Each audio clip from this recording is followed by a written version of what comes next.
एक होता है SIP वर्सेज SIR। ये नाम सुना है, SIP वर्सेज सर।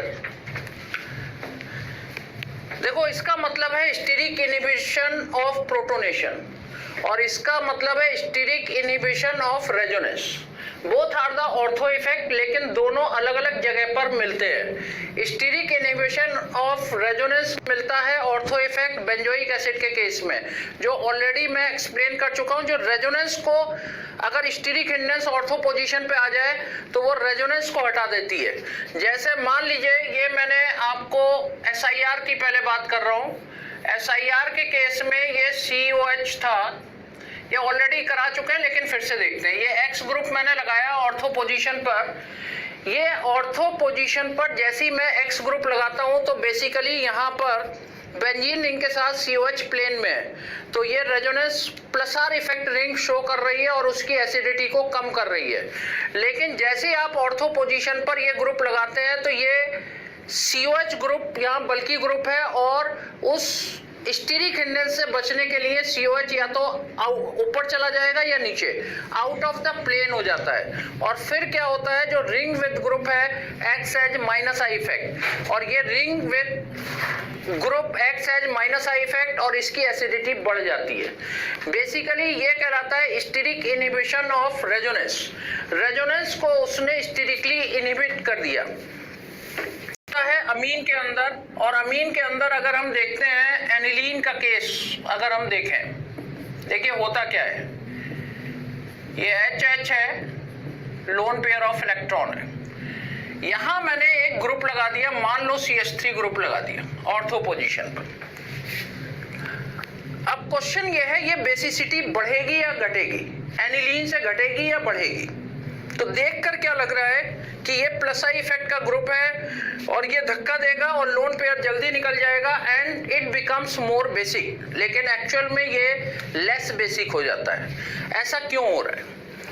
बेसिकली क्या होता है कि इसमें अगर हम प्रोटॉन को ऐड करें, H+ आयन को ऐड करें, तो ये आपका इस तरीके से बन जाएगा NHHH पॉजिटिव एंड CH3। अब बेसिकली यहां पर ऑर्थो पोजीशन पर स्टीरिक हिंडेंस क्रिएट हो गया, स्टीरिक हिंडेंस क्रिएट हो गया। तो यहां पर इससे तो रेजोनेंस है नहीं, इससे तो रेजोनेंस है नहीं, तो यहां पर ये क्या करेगा, स्टीरिक इनहिबिशन की वजह से ये जो इसकी प्रोटोनेटेड फॉर्म है वो अनस्टेबल हो जाएगी। स्टीरिक इफेक्ट की वजह से इट बिकम्स अनस्टेबल और ये कौन से कंपाउंड में कन्वर्ट होना चाहेगी, इसमें कन्वर्ट होना चाहेगी। और ये फॉर्म अनस्टेबल हो गई और ये फॉर्म स्टेबल हो गई। स्टेबल किस फॉर्म में हुई? अपने लोन पेयर से H+ आयन को अटैच नहीं करेंगे, क्योंकि हर कंपाउंड क्या चाहता है, स्टेबिलिटी को गेन करना चाहता है, अनस्टेबल नहीं बनना चाहता है।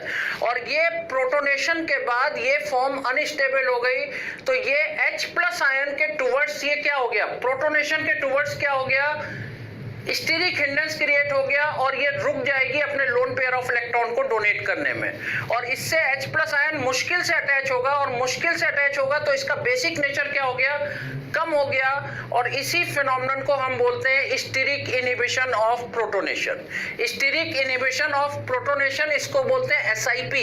और यहाँ पर होता है SIR। यहाँ प्रोटोनेशन तो कुछ है ही नहीं, यहाँ पर है स्टीरिक इनहिबिशन ऑफ रेजोनेंस। तो ये this is the ortho effect, this is also the ortho effect, लेकिन एक इफेक्ट को हम नाम देते हैं SIR और एक इफेक्ट को नाम देते हैं SIP। बात समझ में आई? बात समझ में आई? अरे बात क्लियर हुई?